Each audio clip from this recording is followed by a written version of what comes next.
বাকারা কোরআন শরীফের প্রথম যে সূরা সেই সূরাটার নাম হচ্ছে সূরা ফাতিহা। আর এরপরেও যে সূরা সেই সূরাটা হচ্ছে সূরা বাকারা। এই সূরা বাকারার প্রথম ছোট্ট একখানা আয়াত আমি তিলাওয়াত করছি। কিতার লাগি করছি, আমরা এমন এক জায়গা কইছি, এই জায়গাটা হচ্ছে মাদ্রাসার ময়দান। আমাদের পাশে মাদ্রাসা, আর এই মাদ্রাসার মাহফিলে কোরআন এবং হাদিস নিয়ে কথাবার্তা হবে। কোরআনুল কারীম, এই যে কোরআনুল কারীম থেকে আমি যে আয়াতখানা তিলাওয়াত করছি, আল্লাহ তাবারাকা ওয়া তাআলা এই কোরআনুল কারীম সম্পর্কে, যেই কোরআন আমরা বাচ্চাদেরকে শিক্ষা দেই, এই যে মাদ্রাসাটা, এই মাদ্রাসায় কি শিক্ষা দেওয়া হয়, মূলত প্রধান উদ্দেশ্য কিটা? প্রধান উদ্দেশ্য হইল কোরআন। মাদ্রাসার মানেই হচ্ছে কোরআন শিক্ষা।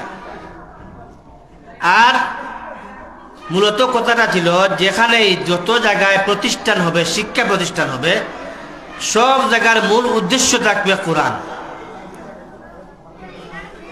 কোরআন হইল প্রধান উৎস। আপনি আমি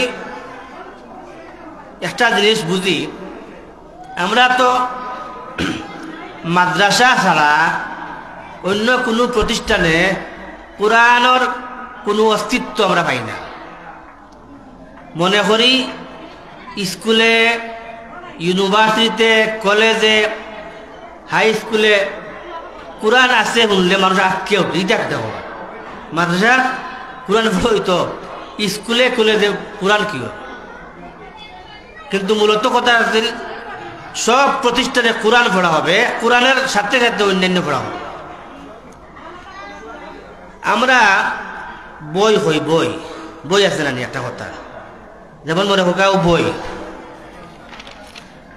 এই বইটা কোথা থেকে এসেছে?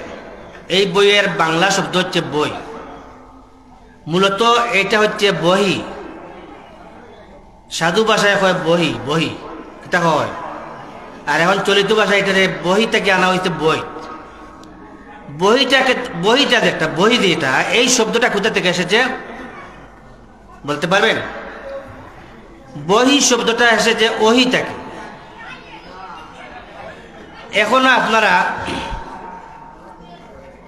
ওহি হচ্ছে ওয়াও দ্বারা ওহি হয়, ওয়াও দিয়া উচ্চারণ হয় ওহি। ওয়াওয়ার বাংলা উচ্চারণ করতে হলে আপনি বদিয়া করবা, বদিয়া। যেমন আমরা বিতরণ নামাজ হই, কিতা হই?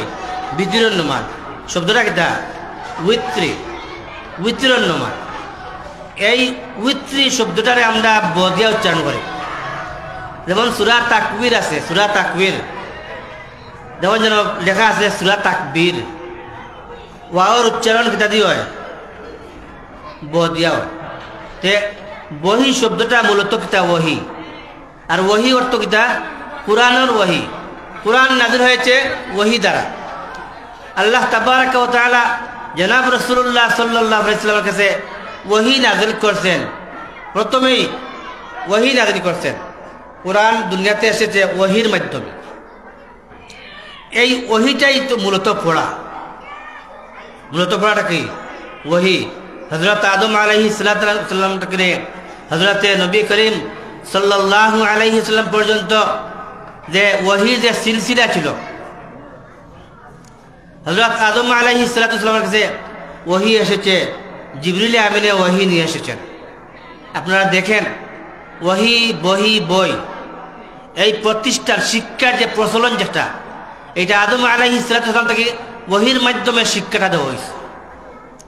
পরবর্তী যুগে নবী করিম সাল্লাল্লাহু আলাইহি ওয়াসাল্লাম যখন ওহির মাধ্যমে কোরআন পাইলেন, এটা ছিল ওহি। আর সেই ওহি থেকে আমরা বহি, বই বেহি করছি। এখন এই বই যেখানে শিক্ষা দেওয়া হবে, সেই শিক্ষার নাম হচ্ছে, সেই প্রতিষ্ঠানের নাম হচ্ছে স্কুল, কলেজ, ইউনিভার্সিটি, মাদ্রাসা। সমস্ত প্রতিষ্ঠানে বই পড়া হয়, সুতরাং ওহি শিক্ষা পড়া হয়। ওহির শিক্ষা মূলত কোরআন। কোরআন পড়ার মূল উদ্দেশ্য ছিল, কোরআন বুঝার মূল উদ্দেশ্য ছিল, কিন্তু আমরা বদলে গেছি। আমাদের বিভিন্ন যুগে, বিভিন্ন সময়ে আমাদের প্রশাসন বদলে গেছে, আইন বদলে গেছে, যার কারণে কোরআন যেটা মূলত ছিল সেইটা এখন বাদ দেওয়া হয়ে গেছে। এখন মাদ্রাসা শুনলেই কোরআন, আর কোরআন শুনলেই বুঝি মাদ্রাসা। অথচ আপনি যখন দেখবেন আমাদের আগের বুজুর্গানে দিন যারা ছিলেন, আপনি খোঁজ নিয়ে দেখেন, তারা লেখাপড়া যখন করেন, স্কুলে করেছেন, তখন তাদের সিলেবাসে ছিল কোরআন, সিলেবাসে ছিল হাদিস। কোরআন হাদিস ছিল, পরবর্তীতে তারা দাখিল অথবা মেট্রিক সমমান পড়িয়া বিভিন্ন লাইন ধরছে। এর আগে কোরআন ছিল মূল শিক্ষা। বর্তমানে আমরা কোরআনকে একটা প্রতিষ্ঠানের মধ্যে সীমাবদ্ধ করলেছি, মাদ্রাসা। তো আমরা চাই কোরআনের শিক্ষা সমস্ত প্রতিষ্ঠানে, বাংলা, ইংলিশ যত প্রতিষ্ঠান আছে সমস্ত প্রতিষ্ঠানে মূল সিলেবাস থাকুক কোরআন। এর মাধ্যমে আমরা অন্যান্য শিক্ষা সিলেবাস প্রণয়ন করি, কোনো সমস্যা নাই। তো আল্লাহ তাবারাক ওয়া তাআলা বলেন,